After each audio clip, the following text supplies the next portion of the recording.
Hello, kings and queens. Welcome to Petite Savory Secrets, your go-to spot for mouth-watering recipes and cooking inspiration. From weeknight dinners to show-stopping meals, we've got something for everyone. So today, guys, we are making biryani and rice. And the secret, we are making it without using yogurt. Oh God, imagine. I don't like the taste of yogurt like in my food, guys, and I discovered a way you can cook biryani without using it, guys. I'm gonna help you too. It's delicious. It tastes the same. It has no difference. There's literally no difference, and I do prefer making it this way. So I'm gonna cook this today. So let's get right into it. Start by prepping your ingredients. I will leave them in the description box down below. Yeah, so you can check for ingredients down below. So let's get right into it. Make sure you clean your ingredients, guys, because it's really important. Cleanliness is really important in the kitchen, guys. So yeah, let's get right into it.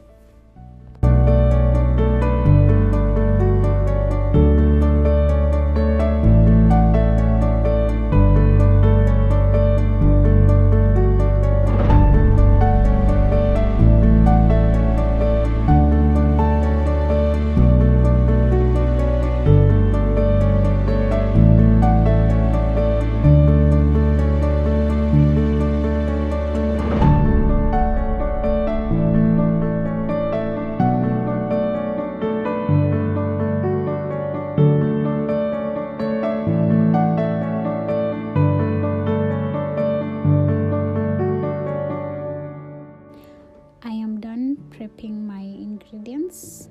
I start by sauteing the onions. I make sure they turn golden brown and are a little bit crispy. This helps to add taste to the biryani. Make sure your onions are a little bit crispy and they turn golden brown.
Turn golden brown and crispy to your liking, set them aside for use for later.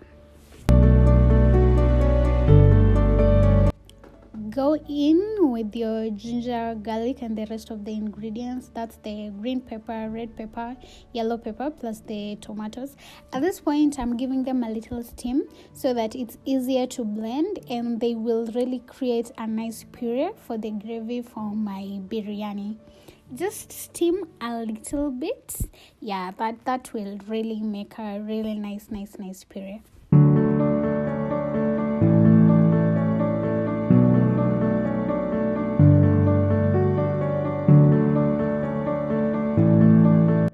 This is the beef that I'm using in my biryani stew. At this point, I'm just steaming the beef to get some dryness from it, and I'll make sure my beef turns a little bit golden brown, as this adds flavor to my biryani. So make sure your beef turns a little bit golden brown and is dry before you add it to your puree.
The biryani is looking good and it smells so good. The kitchen is full of aroma, guys, and at this point I just want to savor the dish, but I have to be patient. So there I added a little bit of water to the cooking pot that had the beef. I want all the flavor, sitaki kuacha flavor yeyote.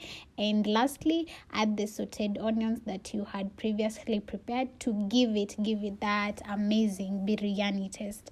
Lastly, I will add my parsley leaves to give it an amazing taste. As you know, parsley leaves have good taste on food.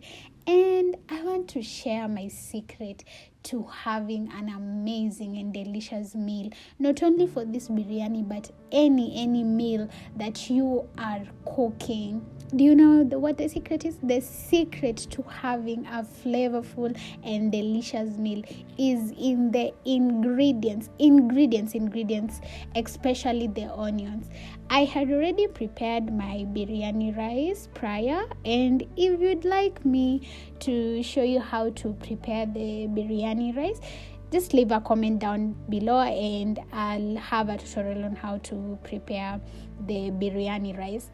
Thank you so much, guys, for joining me today on La Petite Savory Secrets. If you enjoy this recipe, don't forget to give a thumbs up and subscribe. Please subscribe, guys. Show me love, show me support. And for more delicious and easy to follow recipes, leave a comment below with your thoughts or question, and be sure to hit the notification bell so you never miss a new video. Until next time, happy cooking and bon appetit.